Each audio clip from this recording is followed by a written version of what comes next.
मङ्गलं भगवान् वीरो मङ्गलं गौतमो गणी मङ्गलं कुन्दकुन्दाद्यो जैनधर्मोऽस्तु मङ्गलम् सर्वमङ्गलमाङ्गल्यं सर्वकल्याणकारकं प्रधानं सर्वधर्माणां जैनं जयतु शासनम् जैनं जयतु शासनम्। जय बोलो पंच परमेष्ठी भगवान की जय। सिद्धांत शास्त्र की जय। आचार्य श्री विद्यासागर जी महाराज की जय। मुनी श्री सुधासागर जी महाराज की जय।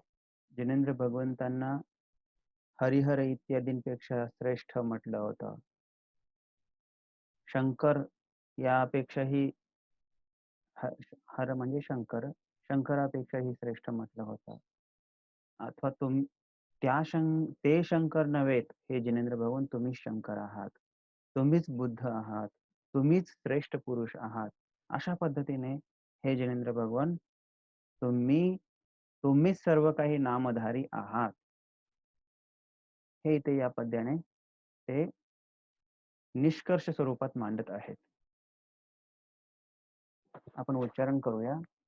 बुद्धस्त्वमेव विबुधार्चित बुद्धिबोधा त्वं शङ्करोऽसि भुवनत्रयशङ्करत्वात् धातासि धीर शिवमार्गविधेर्विधानात् व्यक्तं त्वमेव भगवन् पुरुषोत्तमोऽसि. इथे आपण अगोदर पदफोड करूया. बुद्ध हा एक स्वतंत्र शब्द आहे. चा विसर्ग होईल तेव्हा बुद्ध हा. संधीने विसर्गाला अर्ध स झालेला आहे. त्वम हे स्वतंत्र पद आहे. एव हे स्वतंत्र पद आहे. विबुध विबुध अर्चित बुद्धी बोध अशा पद्धतीने ते 4 पदांचा एक पद समासाद्वारे इथे बनविलेला आहे. आणि शेवटी आत हा प्रत्यय लावलेला आहे. जसं पहिल्या पद्यामध्ये होतं. इथे त्वम हे त्यानंतर दुसरं पद आहे. त्वम स्वतंत्र सर्वनाम आहे. शंकरः शंकरः विसर्गाला ओ झालेला आहे. पुढे असी हे क्रियापद आहे. अ आणि विसर्ग यामध्ये संधी होऊन शंकरो ओ अशा पद्धतीने ओकार झालेला आहे आणि हे अवग्रह संधीमध्ये झालेला आहे. भुवनत्रय शंकरत्वात् भुवनत्रय शंकर सामासिक पद आहे. भुवनत्रय शंकर या 3 पदांना मिळून इथे आत प्रत्यय लागलेला आहे. अशा पद्धतीने भुवनत्रय शंकरत्वात् हे स्वतंत्र पद आहे.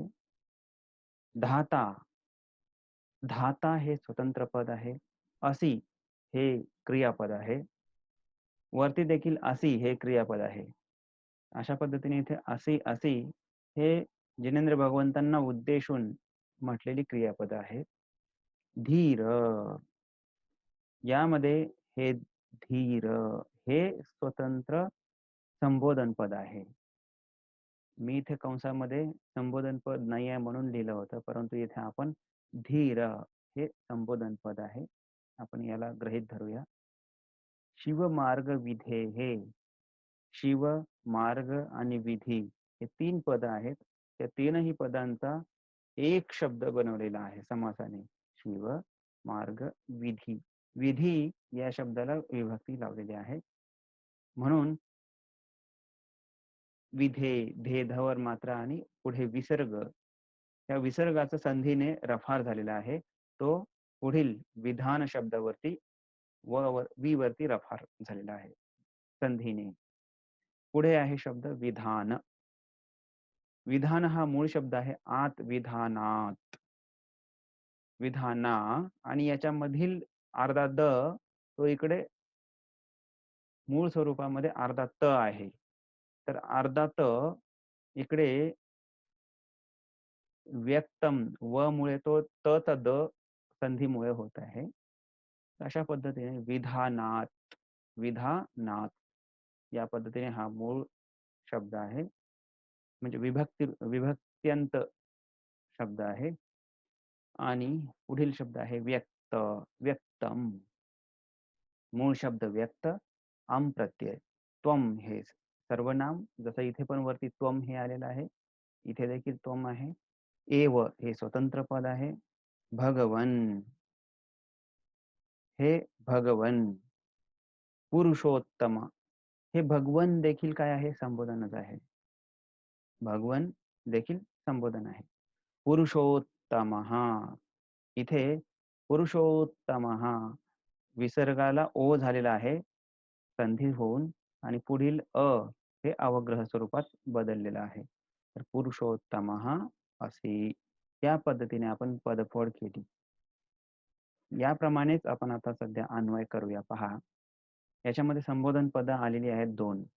धीर, भगवन, हे भगवन, हे धीर.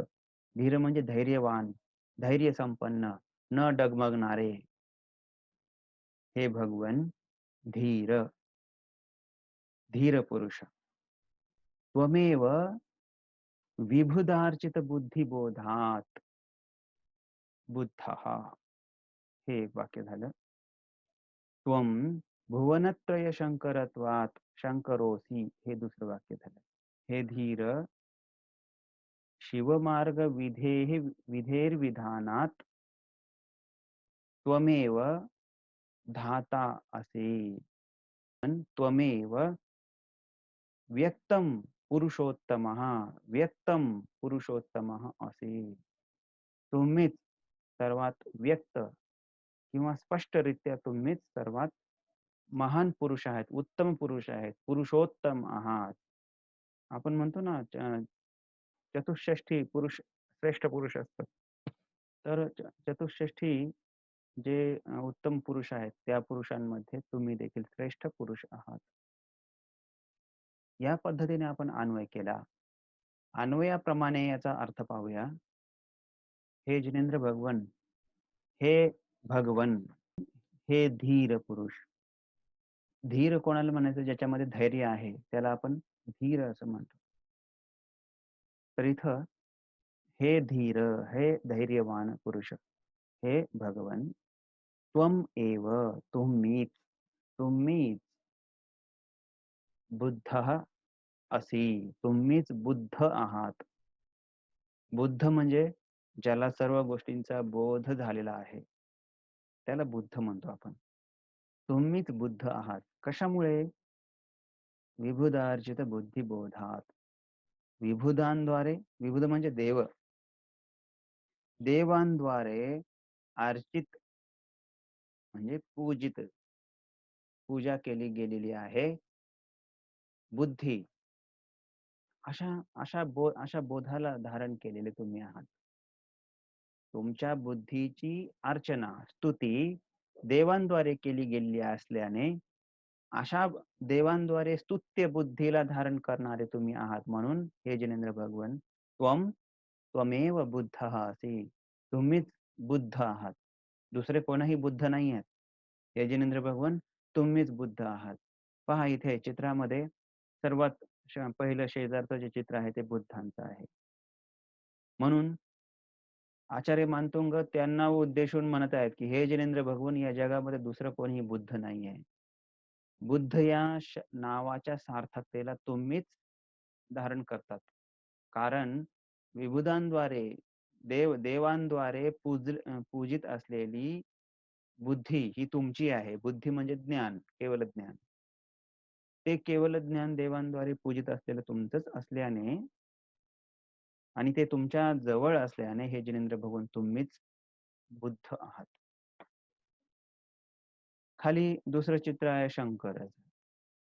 हे जिनेंद्र भगवन, त्वम शंकरः असि, तुम्हीच शंकर देखील आहात. कशामुळे? भुवनत्रय शंकरत्वात. भुवनत्रय 3 भुवन म्हणजे लोक, त्रय म्हणजे तीन. तीन लोकांचे शंकरत्वात, शंकर म्हणजे शम म्हणजे सुख. सुखाला करणारा जो असतो, असा सुखी करणारा जो असतो, शंकर असतो. तर तीनही लोकाला तुम्ही सुखी करतात. तुमच्यामुळे तीनही लोक सुखावले जातात. म्हणून हे जिनेंद्र भगवान तुम्हीच खरोखर वास्तविकरित्या तुम्हीच शंकर असी तुम्ही शंकर आहात. अन्य ज्यांना शंकर असं म्हटलं जातं ते शंकर नामधारी शंकर आहेत. तुम्ही खरोखर वस्तुस्थित्य तुम्ही शंकर आहात. खाली शिवमार्ग विधेर्विधानात हे धीर त्वमेव धाता असी. त्वमेव धाता, तुम्हीच विधाता आहात. तुम्हीच विधाता म्हणजे धाता म्हणजे ब्रह्मदेव. तुम्हीच धारण करणारे आहेत. तुम्हीच धारण करणारे आहेत. ते कशा पद्धतीने? तुम्हीच ब्रह्मदेव आहात. कशामुळे ब्रह्मदेव आहात? तुम्हीच विधाता आहात. विधाता म्हणजे सृष्टीचा कर्ता. धाता, विधाता हे एकच शब्द आहेत. हे जिनेंद्र भगवान तुम्हीच धाता आहात म्हणजे तुम्हीच विधाता आहात. कशामुळे? शिवमार्ग विधेर्विधानात. शिवमार्ग, शिव म्हणजे इथे मोक्ष. मोक्ष मार्गाची विधी. मोक्ष मार्गाची विधी. मोक्ष मार्ग कसा असतो? मोक्ष मार्गाचं निरूपण तुम्ही केलेलं आहे. मोक्ष मार्गाच्या विधीचं तुम्ही विधान म्हणजे निरूपण केलं असल्याने, विधानात निरूपण केले असल्याने हे धीर, हे धैर्यवान, हे धैर्य संपन्न जनेंद्र भगवान तुम्हीच या पृथ्वी तलाचे विधाता आहात. आणि व्यक्तम, ही गोष्ट अगदी स्पष्टच आहे की हे भगवान म्हणून तुम्ही पुरुषोत्तम असी, सर्व पुरुषांमध्ये उत्तम पुरुष आहात. सर्व पुरुषांमध्ये उत्तम पुरुष आहात. म्हणजे जे काही बुद्ध, शंकर इत्यादी जे जे काही महापुरुष या जगामध्ये ज्यांची ओळख आहे, त्या सर्व महापुरुष अथवा त्या सर्व श्रेष्ठ पुरुषांमध्ये 64 शलाका पुरुष असतात की नाही, तशा पुरुषांमध्ये तुमची गणना होते ना. म्हणून हे जिनेंद्र भगवान या सर्वांमध्ये तुम्ही श्रेष्ठ आहात. तुम्ही परमात्मा आहात, पुरुषोत्तम, श्रेष्ठ पुरुष आहात, उत्तम पुरुष आहात. अशा पद्धतीने जिनेंद्र भगवंतांचं इथे निरूपण सर्वोच्च स्तरावरती इथे आचार्य मानतोंग यांनी केलेलं आहे. तुम्ही पाहिलं असेल की पूर्वीच्या 21व्या पद्यापासून जैनेंद्र भगवंतांच्या बाबतीत आचार्य मानतोंग इतर देवांपेक्षा जिनेंद्र भगवंत हे श्रेष्ठ आहेत. हरिहर इत्यादींमध्ये जसं ज्ञान, त्याही पेक्षा म्हणजे सर्वसमावेशक ज्ञान हे जिनेंद्र भगवंत तुमच्यामध्ये तुमच्याकडे आहे. इत्यादी प्रकारे तुलना केलेली होती पूर्वी. तुलना केलेली आहे. तर अशी तुलना करून शेवटी 25व्या पद्यामध्ये आचार्य मानतुंग इथे घोषणा करतात की हे जिनेंद्र भगवान, हे सर्व जे बुद्ध नावाने, शंकर नावाने, विधाता नावाने जे प्रचलित आहेत देव या पृथ्वी तलावरती, खरोखर ते देव खरोखर नाही आहेत. त्या नावांना सार्थक करणारे तुम्हीच एकमात्र आहात. म्हणून ते तुम्हीच आहात. म्हणजे बुद्धही तुम्हीच आहात, शंकरही तुम्हीच आहात आणि विधाता ब्रह्मदेव देखील तुम्हीच आहात. हे भगवन, म्हणून तुम्ही सर्व पुरुषांमध्ये सर्वश्रेष्ठ पुरुषांमध्ये सर्व पुरुषांमध्ये तुम्ही श्रेष्ठात श्रेष्ठ असे आहात. तर अशा श्रेष्ठात श्रेष्ठ अशा उत्तम पुरुषाला मी आता पुढील पद्यामध्ये नमस्कार करतो. तर अशा पद्धतीने पुढच्या पद्यामध्ये आचार्य मानतोंग अशा जिनेंद्र भगवंतांना, सर्वात श्रेष्ठात श्रेष्ठ अशा जिनेंद्र भगवंतांना वेगवेगळ्या प्रकारे नमस्कार करत आहेत.